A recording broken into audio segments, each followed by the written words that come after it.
सुनी सबने है, पर अल्लाह ने किसी को बोला नहीं, किसी को अल्फाज से जबान से बोला है, और खुद मोहम्मद मुस्तफा है। अतिउल्लाह अतिउर रसूल, ए लोगो जो मेरा कहा है, अतिउल्लाह अतिउर रसूल, वो कहा नबी का है। जो मेरा कहना है अतिउल्लाह, अल्लाह की सुनो, तो तुम अल्लाह की सुन नहीं सकते, तुमने ऐसे कान नहीं रखे। जो ये कान मेरी सुनने की आवाज के लायक है वो सिर्फ मोहम्मद मुस्तफा। तो मैं उसे कहता हूं कि महबूब अब तेरा जो कहा सुने तो मेरा सुना है। नबी का जो सुन ले वो अल्लाह का कहना है। तो अल्लाह तबारक व तआला ने जो भी तुमसे मेरे से अहद ली है, हुक्म उसने जो फरमाए हैं, वो यकीनन नबी के जरिए से है। सिर्फ नबी कि सरकार दो अलैहि वसल्लम ने फरमाया, या अल्लज़ीना आमनू अतिउल्लाह अतिउर रसूल, अल्लाह उसके रसूल की बात पे ईमान लाओ। तो अल्लाह और रसूल की बात पे जो ईमान लाए हैं वो सहाबा इकराम। कौन है? सहाबा। अब सहाबा की बात पे ईमान जो लाए, अतिउल्लाह अतिउर रसूल अतिउल सहाबी। सहाबा की बात सुनी किसने? तबे ताबिन, तबे ताबिन, बस यहां पे एंड हो गया। अतिउल्लाह अतिउल रसूल अतिउल सहाबी, इतायत ताबी, इतायत ताबिन, इतायत औलिया, तबे औलमा, खलास हो गई बात। अल्लाह की इतायत नबी तक थी, नबी की इतायत साहबा तक, साहबा ने आगे भी जाया तबे तक, तबे ने पहुंचा ताबिन तक, ताबिन ने पहुंचाया औलमा तक, और ये औलमा तक पहुंचा कयामत तक चलने वाला, कयामत तक चलेगा। अतिउल्लाह अतिउर रसूल। हाँ, ए ईमान वाले, बात फिर वहां खड़ी है, खाली ईमान वाले सुने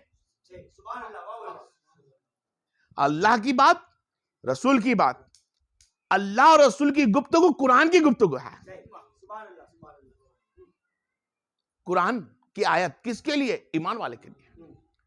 नबी की कुरान हदीस किसके लिए है? ईमान वालों की से बात करी। बेईमानों से उसने बात ही नहीं करी है। किससे? बेईमान। अब बेईमान किसको बोलता है? आगे मजमू चला, उसके लिए समझा दूंगा कि बेईमान सुन ले और ना करे, सुन ले ना करे, अदा पे ना आए तो खताकार है। सुन ले ना करे, अल्लाह रसूल की सुन ले, तबे ताबीन की सुन ले, सहाबा की सुन ले, अपने शेख पीर मुर्शिद की सुन ले, औलमा की सुन ले। अगर वो उसके कहने में सुनने के बाद अमल पे नहीं आता तो खताकार है, और उनकी बातों को झुटला दे वो गद्दार है। उनकी बातों को फिराने लग जाए वो गद्दार है। तो अल्लाह उसके रसूल की अतिउल्लाह अतिउल रसूल। ए ईमान वाले, अगर तुझमें ईमान है तो गौस की बात को बिठा, तेरे में ईमान है तो खाजा की बात को बिठा, तेरे में ईमान है तो चल नक्शाए कदम अहल बैत पे, चल नक्शाए कदम सहाबा पे, सहाबा पे चल, तबे ताबीन पे चल, औलमा पे चल। हाँ, उस दौर के सहाबा ने जो किया उसमें कुछ कम ज्यादा है तो तबे ताबीन ने जो किया वो अदा पे आ, उन्होंने कुछ किया, औलमा ने जो हक बता। तुझको जो चीज अल्लाह और रसूल के करीब ले जाए और सुन्नत और कुरान से मिलती हो उसको अपना ले, उसी को अपना। जो सुन्नत में मिलती हो, अदाए इश्क करने वालों से मिलती हो, औलमा से हक पे चलने वालों से मिलती हो, तो वो अदा अपना ले। इसमें कोई इतलाफ करने की जरूर नहीं कि साहबा ने ये काम तो नहीं किया था। अरे साहबा ने नहीं किया था, लेकिन साहबा के चाहने वालों ने तो किया था। बात खाली खड़ी इतलाफ की, हमारे अंदर इतलाफ है इल्मों में, वो हो सकता है कम ज्यादा हो सकता है, लेकिन हम हक वाली बात को जुटला नहीं सकता है। तुमको छोटे में समझा दो, आगे मेरा मजबूर करना कुछ और है। अल्लाह के रसूल सल्लल्लाहु अलैहि वसल्लम ने फरमाया, जो बंदा कुफ्र और मुसलमान के दरमियान बीच में है, क्या कुफ्र और मुसलमान के बीच में क्या रखा गया है? तो फरमाया वाहिद नमाज, जो जानबूझकर नमाज छोड़ दे वो कुफार है। किसने बोला? साहबाओं ने। उमर फारूक ने फरमाया, अब्दुल्ला बिन उमर ने फरमाया, उसको सरकार ने फरमाया। अब ये चीज हमारे मौजूद ने फरमाई कि जानबूझकर जो नमाज छोड़ दे वो कुफ्र के करीब है, इसको माना जाएगा। क्यों? ये हमारे अहमद रजा खान ने बोला है, कुफ्र के करीब हो जाएगा। वहां उस वक्त क्या दौर ऐसा था, वो साहबाओं का दौर ऐसा चलता था, तो वहां कुफ्र करीब करना था। और यहाँ पे नमाजी बहुत सारे हैं, मस्जिदा कम पड़ जाएगी, जमीन कम पड़ जाएगी मस्जिद की। इतने सारे नमाजी बस सिर्फ जानबूझकर छोड़ रहे हैं, कुछ जानबूझकर छोड़ रहे हैं। कुछ लोगों को अभी तक मसला खबर ही नहीं है नमाज का, तो उनके तक ये बात पहुंचे कि अल्लाह तबारक ने ईमान वालों के लिए नमाज रखी है, ईमान वालों के लिए नमाज रखिए, ईमान वालों के लिए नबी की इतायत रखिए, ईमान वालों के लिए गोश्त की इतायत रखिए, नबी वालों के लिए आला हज़रत की इतायत रखिए, और नबी वालों के लिए सहाबा की इतायत रखिए। इल्म में इख्तिलाफ हो सकता है, तुम वही इल्म मत अपनाओ जो गैर उल्लाह में दिखता हो, जो तुम्हें नबी से दूर करता हो। जो नबी के नजदीक ले जाए वो तुम्हारा शेख, वो तुम्हारा शेख। किताब दुनिया से बंदा रुखसत हो गया, उसकी लिखी हुई किताब पढ़ भी ली, तो जिसने किताब लिखी, किताब में लिखने वाले का नाम है, वो तुम्हारा शेख। अब कितने शेख? जुनैद बगदादी को पूछे कितने शेख, तो बोले 400। गौस आजम को पूछे तो कितने, तो बोले सैकड़ों। क्यों बोला शेख इतने सारे? कि उनसे नबी के करीब होने की हदीसें मिलती थी, नबी के करीब जाने का इल्म मिलता था, तो इल्म हासिल करने के लिए वो शेख बना लिया करते थे। और सीधा सीधा और बोल दूं, हज़रत अली शेर खुदा ने फरमाया, अगर किसी से मैंने बिस्मिल्लाह सीखा हो, समझाने के लिए बता रहा हूं, कुछ सूरत बिस्मिल्लाह हदीस सीखी हो, तो वो मेरा शेख हो जाए। एक मर्तबा जिंदगी में सिखाई हो, वो मेरा शेख। और शेख का दर्जा इतना बुलंद कि अली फरमाते हैं, चौराहे पे अगर मुझको चमड़ा उतारने का बोले ना, तो मैं उतार दूंगा। अब यायुल्लजीना मस्तईनु, हम देखें अपने दिल के अंदर कि क्या हमने उस गौसे आजम को हक माना है? वो तो है हक पे। क्या हमने उस गौसे आजम को हक समझा? क्या उनकी बातों को फॉलो किया, उनकी बात को माना? जिस मोहिद्दीन चिश्ती रहमतुल्लाह अलैह की छट्टी बनाने हम तैयार है, क्या उसकी बातों को फॉलो किया? जिस अहमद रजा खान रहमतुल्लाह अलैह के लिए हम लड़ाई चल रही है, सुन्नी बे सुन्नी का जो फितना चल रही है इतना सारा, क्या कभी अहमद रजा रहमतुल्लाह अलैह की बातों को माना है? आज भी तो वही खड़ी अतीउल्लाह अतीद रसूल, आज भी अतीउल्लाह अतीद रसूल खड़ा है कि मानो लोगो, अल्लाह रसूल का कहना मानो, ए ईमान वाले कहना मान। क्योंकि नबी अब जाहिर में समझाने वाले नहीं है, अब अली जाहिर में समझाने वाले नहीं है, गोश्त जाहिर में समझाने वाला नहीं है, गरीब नवाज घर में समझाने वाले जाहिर में नहीं है, आला हज़रत जाहिर में उनकी किताबें, उनकी अदाएं पढ़ी है, उनकी किताबें, उनकी अदाएं, और उनके चाहने वाले आज भी मौजूद है, जो अहले सुन्नी जमात है, तो उनके बताए रास्ते पर चला है। क्योंकि वो जवाब उन शेख को देना है, तुम्हें नहीं, जवाब शेख को देना है। तो आज हम सरकार दो आलम सल्लल्लाहु अलैहि वसल्लम की नात शरीफ पढ़ते हैं या सलाम पढ़ते हैं, तो एक दूसरे का मुंह तकते हैं, जबकि आंख बंद कर मेरे भाई, आंख बंद कर, सरकार के गुम्बद पे अपनी आंखों, दिल को, दुनिया को, सबको ले जा और सरकार पे सलाम पर देख। मेरा सरकार हर रोज सबके सलाम करोड़ों के अब्जों को सुनता है। पूरी कायनात के कोने कोने में जो सलाम करते होंगे ना, सबका सलाम मेरा सरकार सुनता है। मेरा आका मौला सबके जवाब भी देता है, कोई बाकी नहीं रही था। इंसान नहीं, जनावरों को भी जवाब देता है, जीनों को भी जवाब देता है, मलाइका फरिश्तों को भी जवाब देता है। कहता कायनात के कोने कोने के अंदर जो मुझ पर सलाम करता होगा मैं उसको जवाब दूंगा। तो सरकार को सलाम करने का तरीका तो अपना ले, घर में जाके मुंह फेर के सलाम करके दिखा तेरी माँ को, तेरे बाप को मुंह फेर के सलाम करके दिखा। बोले सलाम तो कर, अपन मुंह फेर के सलाम करता है, बोलेंगे तो मेरे सरकार पे सलाम करे ना मेरे भाई, मेरी बहन बेटी, तो आंख बंद कर, नबी पे रोजे पे ले जा, देख तेरा आका और मेरा आका मौला तुझे जवाब देगा। और वहां से जवाब आ गया ना तेरे कान में, अरे विलायत तेरे कदमों में, खाली जवाब तो उनका आ जाए कान में। सलाम का तरीका अपना ले, खाली ये सलाम है, हमने आंखें खुली रखी, एक दूसरे को तका, ना शरीफ पड़ी। अरे भाई ऐसा नहीं होता, बरहक तू इधर मुंडी मुंडी करके भी सलाम को भेज देगा ना नबी को सलाम, तो नबी तक बोल कर लेंगे, लेकिन तेरे को जो दिखते हैं उनको सलाम करके मुंह करके आड़ा करके देख, नहीं सुनेंगे तेरी दो बातें बना लेंगे। तो जो दोनों जहां का मालिक है उसके सामने ताजीम कैसी होगी यार, उसके सामने ताजीम कैसी होनी चाहिए, उसके सामने ताजीम क्या बताऊं मैं आप तुमको, ये ताजीम कैसी होनी चाहिए। अल्लाह के रसूल जान रहमत सल्लल्लाहु अलैहि वसल्लम ने बैठे हुए थे,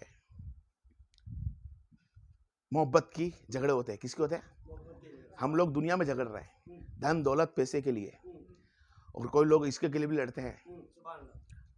हजरत अली शेर खुदा के भाई हजरत अकील बिन अबू तालिब, हजरत अकील बिन अबू तालिब ने फरमाया कि हर वक्त मैं देखता हूं कि नबी करीम सल्लल्लाहु अलैहि वसल्लम का कोई भी काम होता है तो अबू बकर पहले भागते हैं, अबू बकर पहले भागते हैं, अबू बकर पहले भागते, तो अब मैं अबू बकर कुछ करने नहीं दूंगा, पहले भी भागूंगा। तो नबी ने फरमाया भाई जरा घोड़े बाहर निकालना, बाहर जाने, या गधा बाहर निकलना, या ऊंट बाहर निकलना। तो आपने अबू बकर को रोक दिया, अकील बिन अबू तालिब गए, संवार दिया। योमिल जुमा आ गया, पहली सब में बैठे थे अबू बकर, झिलमिल तारा,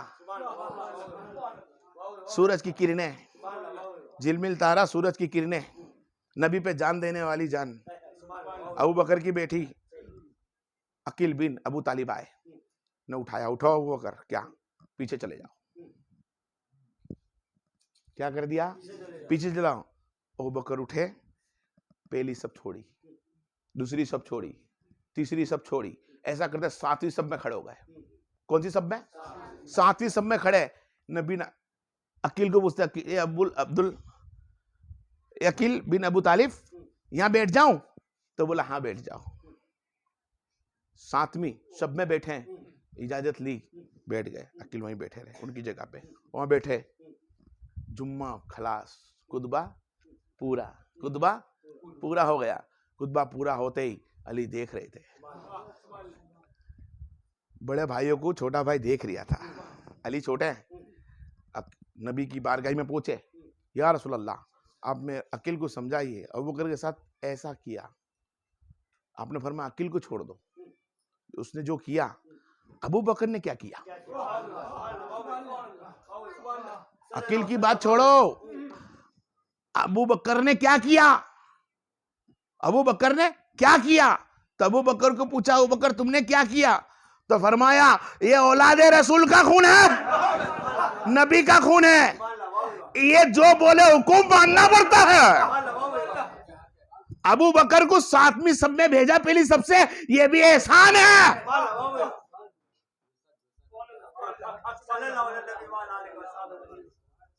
कौन है, ये खून है, रसूल है, इसने सातवां सब में भेजा, हुकुम मैंने मान लिया, क्यों कि खून है, रसूल है। सातवें सब में जाके बैठ गए और फरमाया या रसूल अल्लाह मैं खुश हूं, मैं खुश हूं। बोला इतना अल्फाज बोला, हाँ आपने बुलाया अबू बकर इधर आ। अबू बकर को बुलाया, अकील को बुलाया, अबू बकर को बुलाया, अकील को बुलाया, और अकील को फरमाया अकील सुन, ये वो बंदा है, ये अबू बकर वो बंदा है जिसने अपनी जान तेरे मोहम्मद सल्लल्लाहु अलैहि वसल्लम पे निसार करी।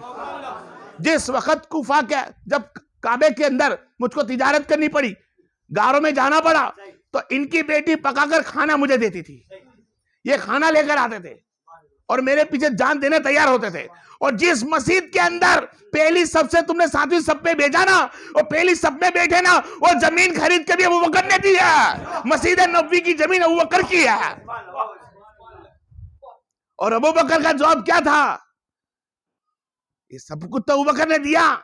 और अबू बकर कौन, इस्लाम में सबसे ज्यादा पैसा खर्च करने वाली जात, नबी पे जान देने वाली जात, नबी पे जान देने वाली जात। और कहते हैं नबी करीम सल्लल्लाहु अलैहि वसल्लम कि कयामत के दिन सबका हिसाब अल्लाह लेगा। और अबू बकर का कंधे पे हाथ रखकर मैं ले जाऊंगा और कहूंगा मौला इसका हिसाब तू जान और तेरे बंदा जाने, सबका हिसाब मेरे पास होगा तराजू के अंदर, मिजान पे लेकिन अबू बकर का हिसाब कोई नहीं कर सकता। क्यों क्यों नहीं कर सकता? इसके लिए अबू बकर का हिसाब अल्लाह तेरे में रखता हूं कि सबके पैसे आते ना मुसाफे में, तो मैं उसको जमा के रखता, संभाल के रखता, कुछ और काम में लेता, और अबू बकर के पैसे आते तो खुद भी खाता और बेहिसाब खाता। अबू बकर के पैसे किसने खाए?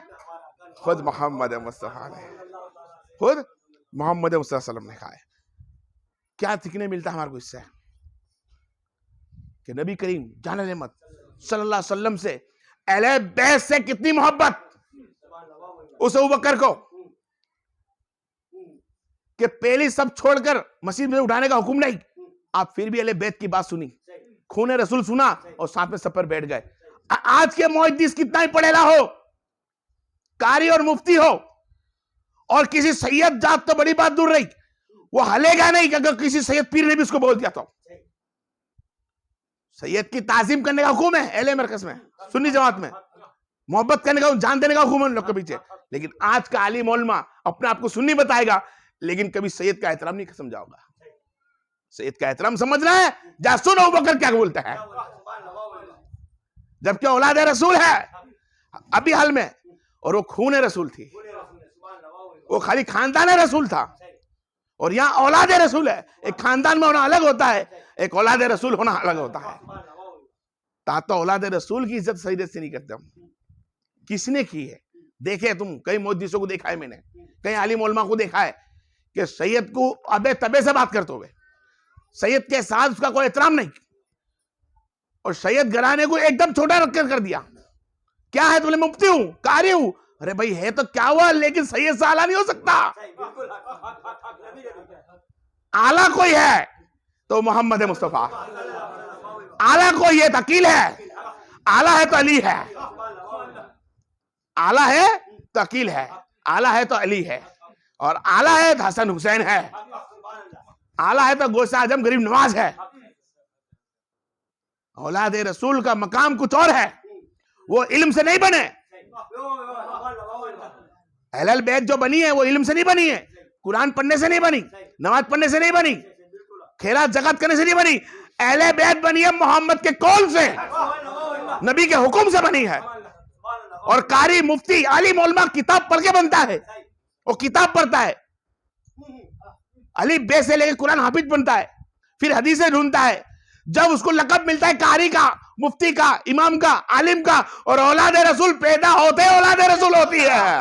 वो नमाज पढ़े तो औलाद रसूल है, ना पढ़े तो औलाद रसूल है, वो अच्छे काम करे तो औलाद रसूल है, ना करे तो औलाद रसूल। वो मसला अल्लाह का है, अमल करवाना नहीं करवाना तौफीक अल्लाह के देनी है, लेकिन औलाद रसूल है।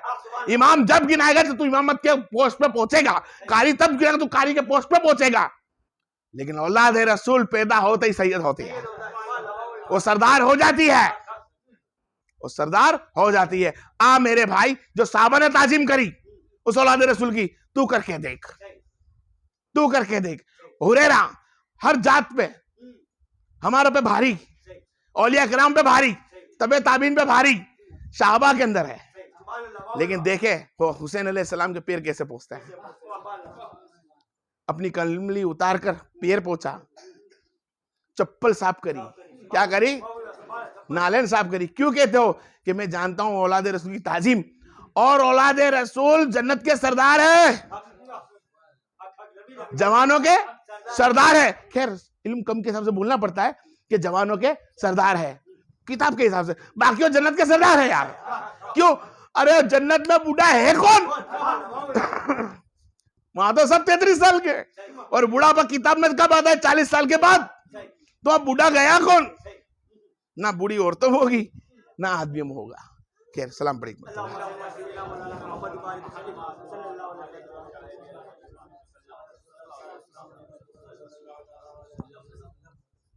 एक मरतबा सरकार की बारगाह सलाम पढ़ी।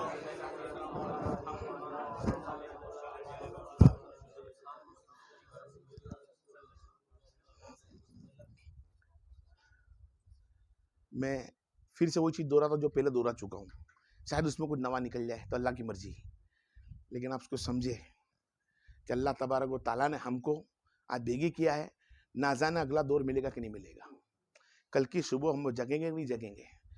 आज शहाबा के तरीके अपना ले, ताबे ताबीन के तरीके अपना ले, किसी मुहद्दिस आलिम उलमा के तरीके अपना ले। और तरीके अपनाने के लिए वाहिद कुछ नहीं, नियत की जरूरत होती है। किसकी जरूरत होती है? नियत की जरूरत। और इंसान को मरना एक ही मर्तबा है, और आया भी यहाँ पे एक ही मर्तबा है। दुनिया में आया है सवाल जवाब के लिए, परीक्षा के लिए, माँ के पेट से मरने के बाद तो एक ही मर्तबा है। अब जो उठेगा भी तो बात अल्लाह से होगी, डायरेक्ट बात अल्लाह से, उसके फरिश्तों से होगी, मिजान रखा जाएगा। लेकिन यहाँ पे पैदा होता है तो मरने के लिए आता है। इंसान पैदा होता है मौत के लिए, मरने के लिए पैदा होता है। यहाँ पे रहने के लिए नहीं आया है, वो आया है, सफर है उसका। क्या है? वो सफर है, उसको पता नहीं है कि कब कटेगा। यहाँ से बॉम्बे जाना तो पता है मेरे को 7 कलाक में पहुंचूंगा, 8 कलाक में पहुंचूंगा। यहाँ से दिल्ली मुझको जाना तो मुझे पता है कि मैं यहाँ से 12 कलाक में पहुंचूंगा। लेकिन मेरी जिंदगी का सफर है, मुझे पता नहीं कब मरूंगा। ख्याल आता है कि इतने में कमा लूंगा, इतने से मैं बसा लूंगा, इससे से मैं मिल लूंगा, इतने टाइम पे मैं ये कर लूंगा। पता नहीं मौत कब आने वाली। अगर हिसाब लगाना मेरे भाई तो मौत का लगा, कोई गिनती करनी तो मौत की कर। अक्खा दिन के गुनों को गिन के देख, रात में बैठकर अक्खी रात के गुनों को गिन के देख, और अक्खी नेकी दिन की गिन के देख, रात की नेकी गिन के देख, मार के देख टोटल कि कौन आगे है। ऐसा ना हो जाए एक दिन तेरा अमल बूढ़ा बन के तेरे सामने खड़ा हो और शेर तुझे चीर फाड़ करता तो बचा ना सके। साहबा इकराम अलैहिस्सलाम के पास एक खत आया और सरकार की बारगाह में गया। सरकार की बारगाह में लिखा हुआ था कि भाई आप नबी हो, रसूल हो, मैंने माना है, हाँ हो, मैंने माना है, हाँ, लेकिन मैं चाहता हूं इसमें से आधा हिस्सा मुझे नबूवत का दे दिया जाए, रसूली का हिस्सा मुझे दे दिया जाए, पैगंबरी का हिस्सा यानी हुक्मरान में से मेरे को नबूवत दे दी जाए। तो नबी ने फरमाया, खातमुन नबी वकान अल्लाह बिकुल्लि शैइन अलीमा। मेरे से नबूवत जाहिर हुई, मेरे से नबूवत जाहिर हुई और मुझसे ही नबूवत खलास भी कर दी। नबी जाहिर भी होता है मोहम्मद सल्लल्लाहु अलैहि वसल्लम से, और खलास भी होता है मोहम्मद सल्लल्लाहु अलैहि वसल्लम। नबूवत दुनिया में खलास, फिर दुनिया, अब कोई नबी आने वाला नहीं। तो कह दो इनसे कि कोई नबी आने वाला नहीं और हम तुम्हारी बात पे एग्री नहीं है। एक कागज है उसने भेजा है, अब ये कागज वापस देना है तुम्हारे नबी का, कौन जाएगा? ये कागज लेकर कौन जाएगा? सामने वाला बादशाह है, गेरुल्ला है। एक साहबा उठे जिनके पास तन पे लिबास भी पूरा नहीं, और खजूर खा रहे थे, कुछ खजूर मुंह से गिर रही थी, आधी मुंह में थी और आधी खा रहे थे।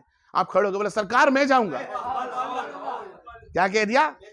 सरकार मैं जाऊंगा। तो किसी साहबा ने फरमाया भाई खजूर तो पहले खा ले। बोले नहीं, खजूर खाने में दिया होगा, सरकार का इरादा ना बदल दे। तो उठ के पहले मैंने फरमाया। सरकार बोल के जी अब जाए, खत लिया, सरकार से सलाम दुआ हुई, निकले, राजा की बारगाह में पहुंचे।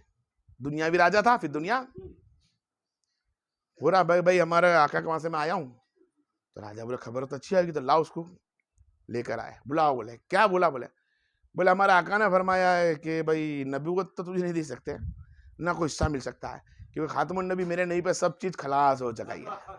मेरा नबी वाहिदी मालिक है जन्नत का, मेरा नबी वाहिदी कब्रों का मालिक है, मेरा नबी वाहिदी अल्लाह की तमाम रुबियत के अंदर रहमत का मालिक है।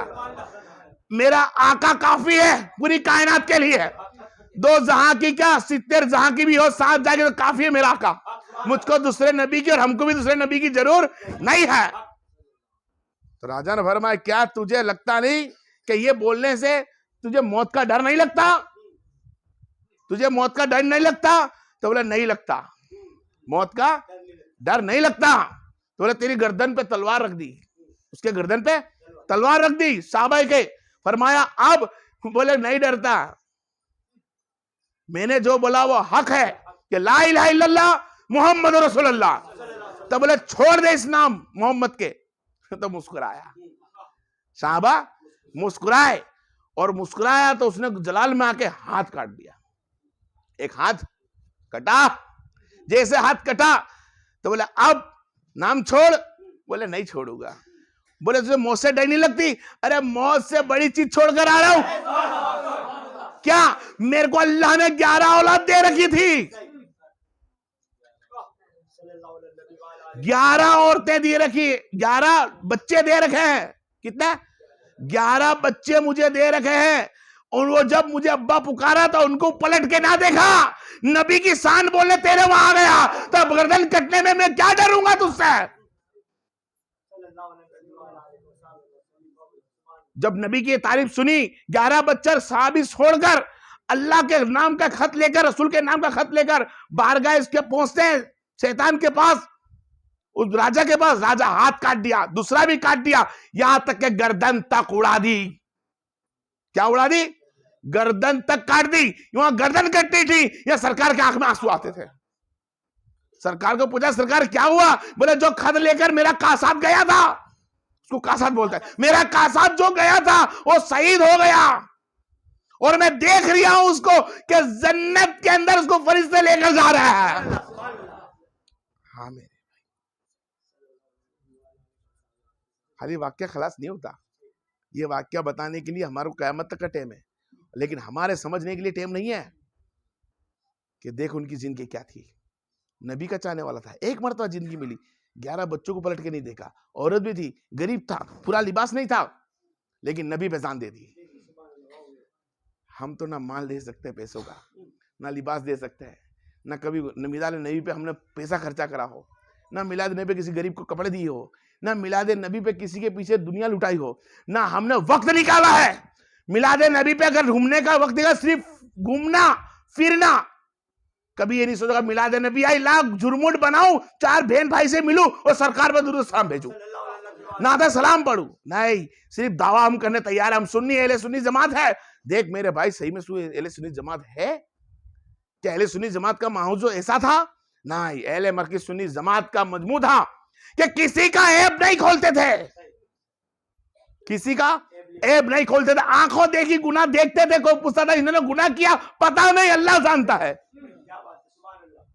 ये सहाबा की अदा थी, ये तबे की अदा थी, ये ताबीनों की अदा थी। आज हमारे पास कोई अदा नहीं है, खाली अदा है हमारे पास तो सिर्फ एक दूसरे को लूटना, एक दूसरे को झूठ बोलना, एक दूसरे को फरेबी करना, माँ बाप से झूठ बोलना, बहन भाई से झूठ बोलना, औरत अपने आदमी से झूठ बोलना, आदमी औरत से झूठ बोलना, सिर्फ हम में फरेबी घुस चुकी है।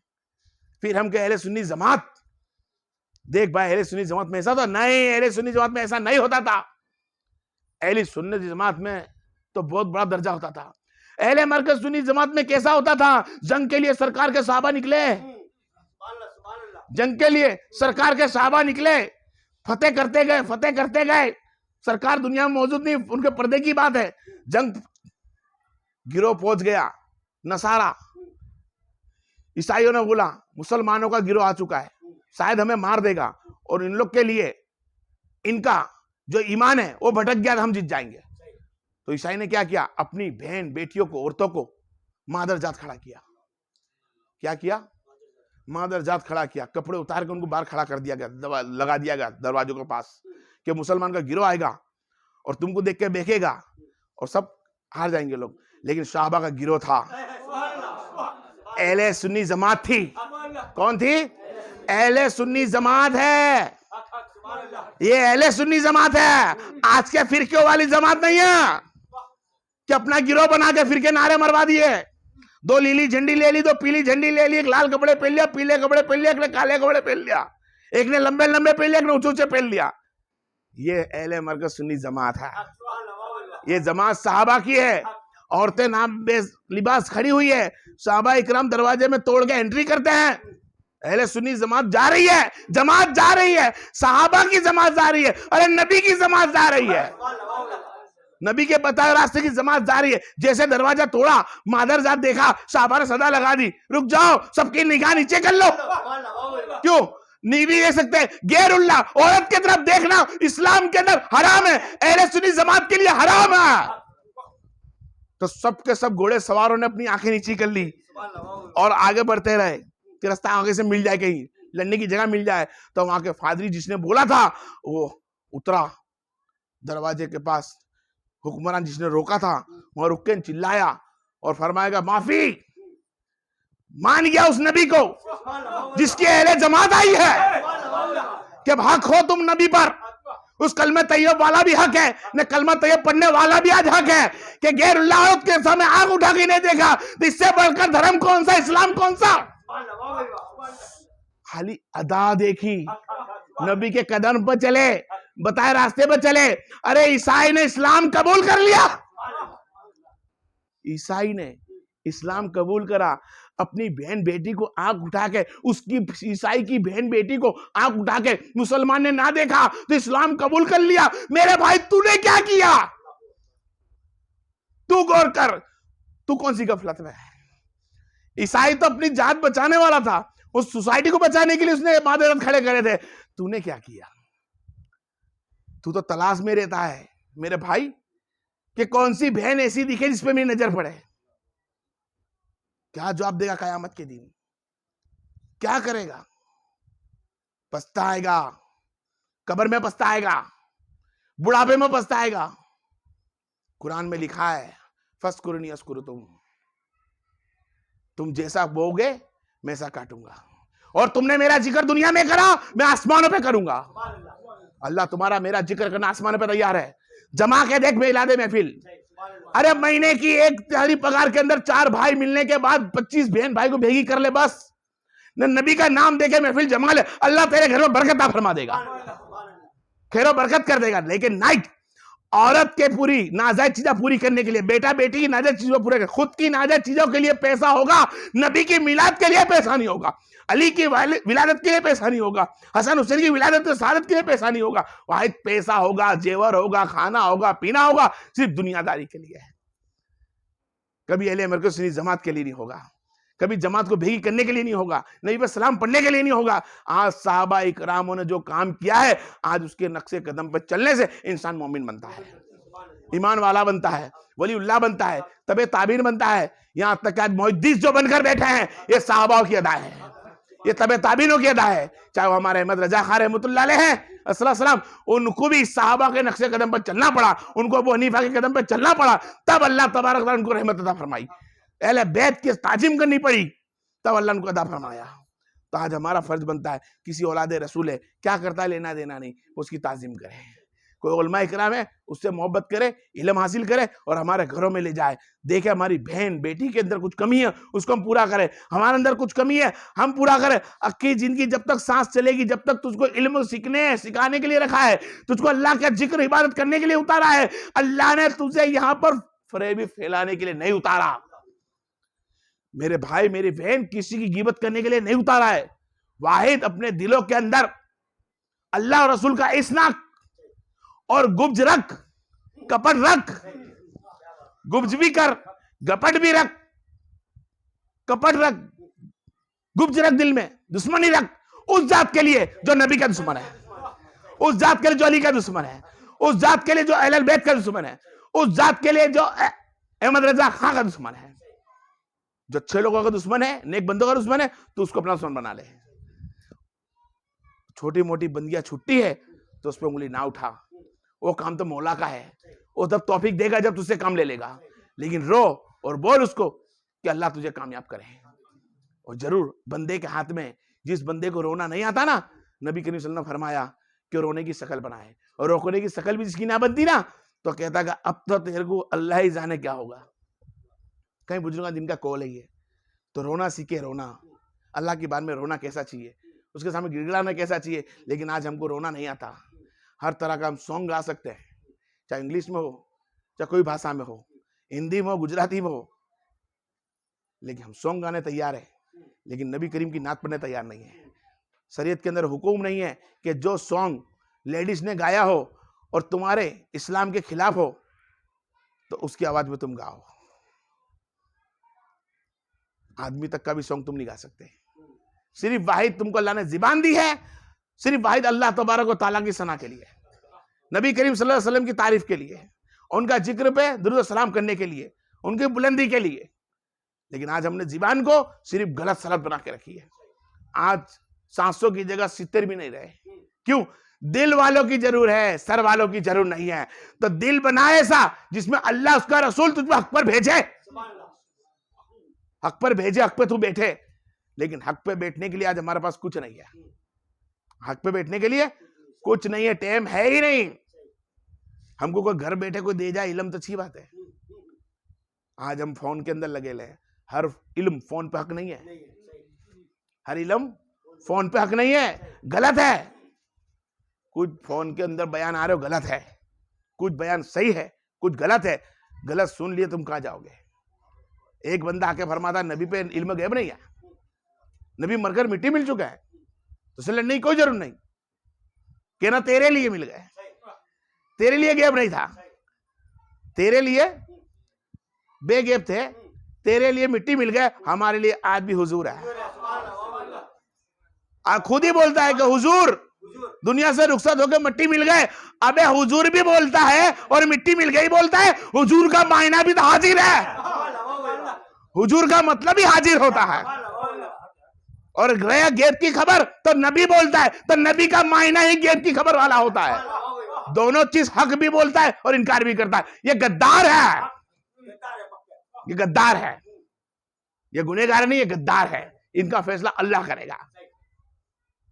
अपना काम सिर्फ एक ही है, अल्लाह के रसूल दुरूद सलाम पढ़े, हर हाल के अंदर एक दूसरे से मोहब्बत करे, हर हाल के अंदर अहले बैत सुन्नी जमात की सुने, और ज्यादा से ज्यादा हक हो वही अपनी औरत बीवी बच्चों को बताए और खुद भी रखे कामयाब। यकीनन तुम कामयाब हो जाओगे, वरना भटके रहो, भटक जाओगे। आने वाला वक्त इससे भी खराब आने वाला है। जिस बीवी बच्चों के लिए तुम और मैं भागते हैं, और जो माँ बहन बेटी अपने बच्चे अपने शोहर के पीछे भागकर एक दूसरे के दुनिया में भागकर बंदगी छोड़ रहे हो, वो गलत है। बंदगी करके फिर भाग। कोई रोजी के लिए ना नहीं है, कोई बच्चों के लिए ना नहीं है, कोई घर बसाने के लिए ना नहीं है, लेकिन बंदगी छोड़कर ना कर। अल्लाह ने जो वक्त 5 करार दिए, नमाज को पढ़ के कर तेरी औरत की खिदमत कर तेरे बच्ची की खिदमत कर, तेरी माँ की खिदमत कर, किसी आजू बाजू की खिदमत कर, उसके काम में लग जा। अरे हाँ, अल्लाह की इबादत छोड़े बिगर तो तू नहीं कर सकता।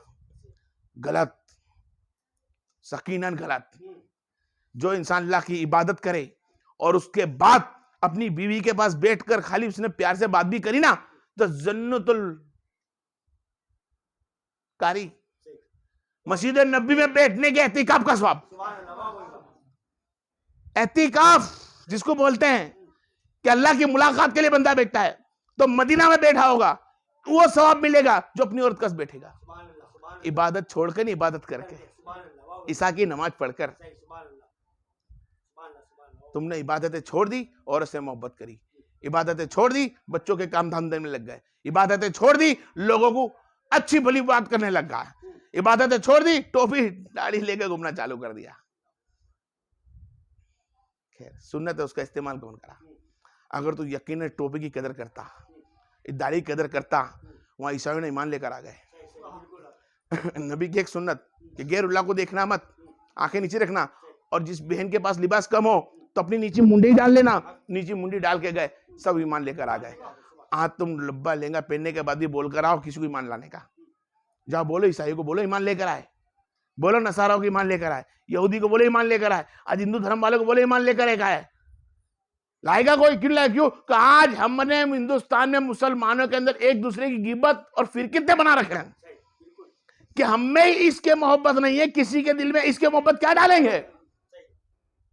इसकी मोहब्बत किसी में डालनी होती है अल्लाह रसूल की, तो पहले अपने दिल में डालनी होती है। जब अपने कामयाब होंगे तो किसी को कामयाब कर सकते हैं। जब हम ही कामयाब नहीं है, किसी को क्या सिखाएंगे तुम इस्लाम में आ जाओ? इस्लाम में आना कोई छोटी बात नहीं है, इस्लाम में आना छोटी बात नहीं है। मुसलमान तो तुम रह सकते हो, इस्लाम में नहीं आ सकते हो। इस्लाम में आने के लिए सबसे पहली शर्त ही है खाना हक का खा। सूफियों के कौल में है कि पहला खाना हक का होगा, फिर कलमा तैयब होगा, फिर नमाज होगी, फिर रोजा होगा, फिर कुर्बानी होगी, फिर अजुमरा होगा, फिर सदका खैरात होगा। 5 शर्त है, इसमें से पहली 6 शर्त है, 5 तो बता दी, 6ठी में से पहली वही है जो कलमे तैयब के पहले हक खाना। जब तेरे पेट में हक का खाना ही नहीं होगा, हलाल का खाना ही नहीं होगा, तो अल्लाह तेरी बात कबूल कैसे करेगा? एक दाना चावल का, एक गंदुम का दाना अगर हराम पेट में चले जाए, 40 दिन तक अल्लाह उसकी इबादत कबूल नहीं करता। उस दौरान वो मर जाए तो कुफ्र के करीब मरा। एक दाना। तब तुम और मैं गौर करें, हमने कितना हराम का खाया होगा। राबिया बसरी 5 साल 6 साल की उम्र के अंदर पूछती अपने बाबा को, खाना बिछाया। राबिया बसरी कहती है, बाबा ये खाना खाओ, बच्चे सब खा रहे, राबिया तू खाना क्यों नहीं खाती? राबिया खाना खा ले। बाबा कैसे खाऊं? क्यों? दिल में धड़क होती है, दुखता है कि ये हक का